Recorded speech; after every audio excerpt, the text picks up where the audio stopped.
South Australia's greyhound racing industry is tonight in turmoil after sickening video emerged of dogs being abused at Murray Bridge. 2 trainers have been banned and the Premier's ordered an urgent inquiry saying the sport can no longer be trusted. Greyhound racing is not about the love of dogs or leisure or recreation. Greyhound racing is about wagering revenue, profit for participants and gambling. We make them race because they're fast and we want to win money and make money. It needs to end.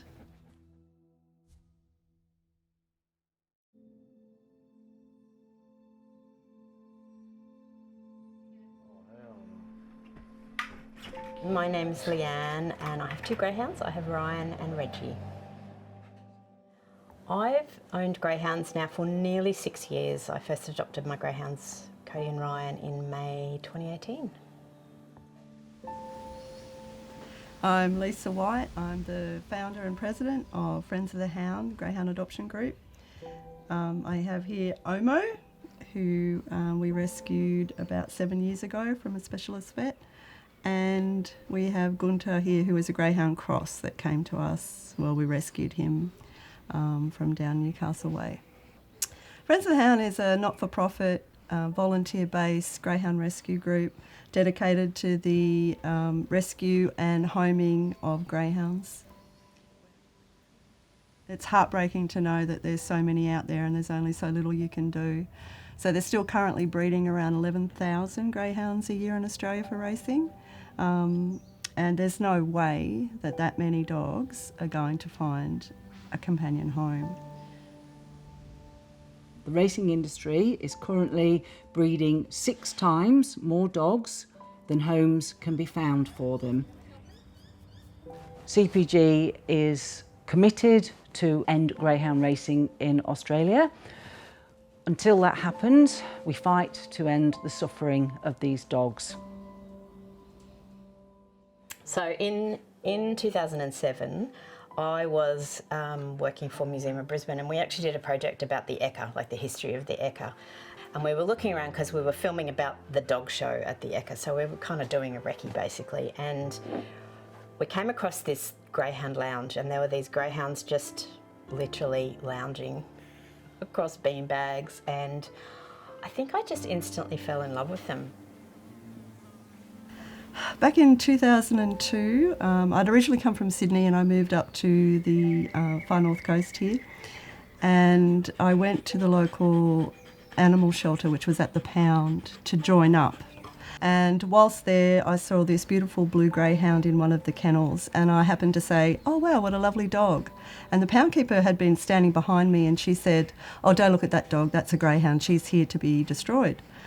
And I was like, whoa. Anyway, we left, and that night I just couldn't get the image of that little dog's face out of my mind. So I went online and I was Googling greyhounds, and I was quite horrified what I read. There wasn't much being done about greyhounds coming out of the racing industry. So I went back and got that dog 2 days later, so she came home with us, and she came and lived with us quite happily. So that was our first greyhound, and about 6 months later I formed Friends of the Hound.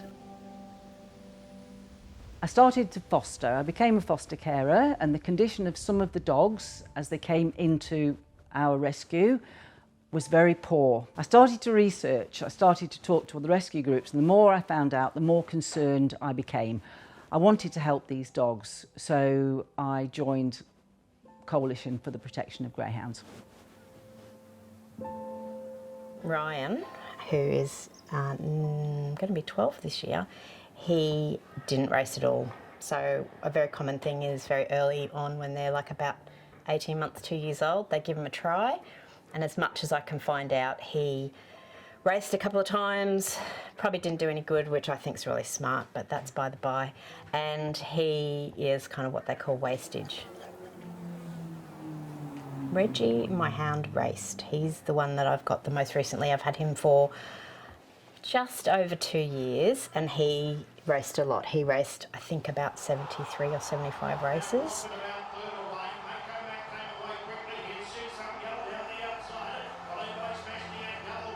Ryan didn't really have any injuries, but when I adopted Reggie, they told me that he'd actually broken his leg. And if you read his kind of racing history, it tells you that he broke his leg at the end of a race or in the holding pen, maybe. Broke his hock, so he was spelled or not raced for 100 days. I can't really see any evidence of that now, but for an 8-year-old dog, I think he's probably got a little bit of arthritis because he was raced extensively.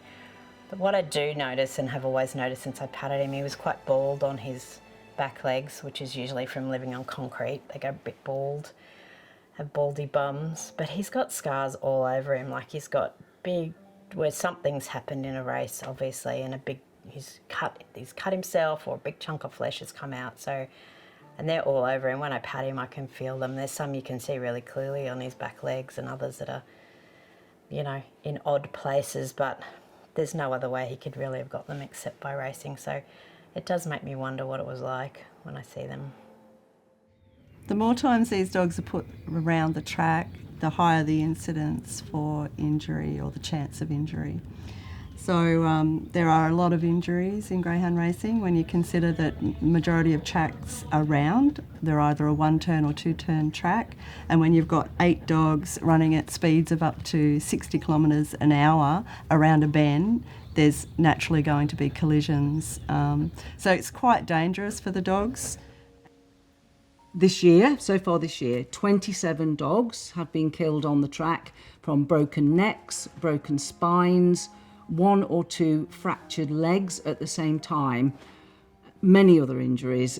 Make no mistake, these dogs die hard, often in agonising pain before they are carried away and euthanized by the vet.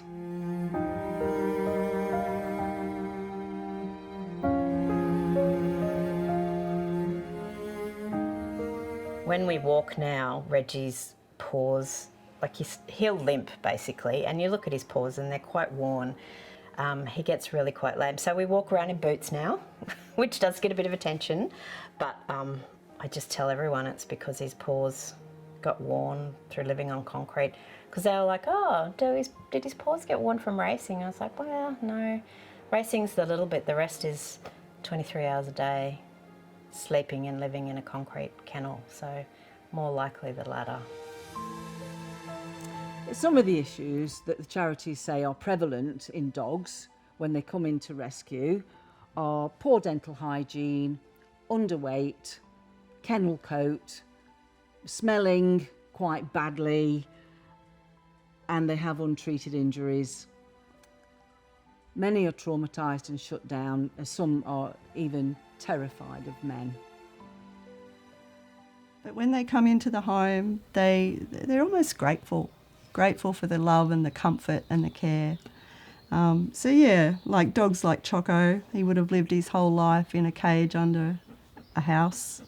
And, you know, they're love bugs. They love attention. They love comfort is the main thing that greyhounds love, and they just like to be with you. They love the companionship. They thrive on human companionship. The number one thing that I'd say about rescuing greyhounds is don't wait. There are so many dogs. It breaks my heart. I often talk about, you see memes about how would you know if I won lotto, there'd be signs. There'd be signs. I'd have an enormous amount of greyhounds because they're just so delightful. So I think that they're not hard work. They're big dogs, but don't let that frighten you because they're just so gentle and sweet. They're quirky. They have excellent personalities and they're absolutely worth it. They're wonderful companions. The positive progress from our point of view is that the public are becoming more aware of the plight of racing greyhounds. There's been a large drop in track attendance. People have watched the Little Grey film. People will watch this documentary. It all raises awareness.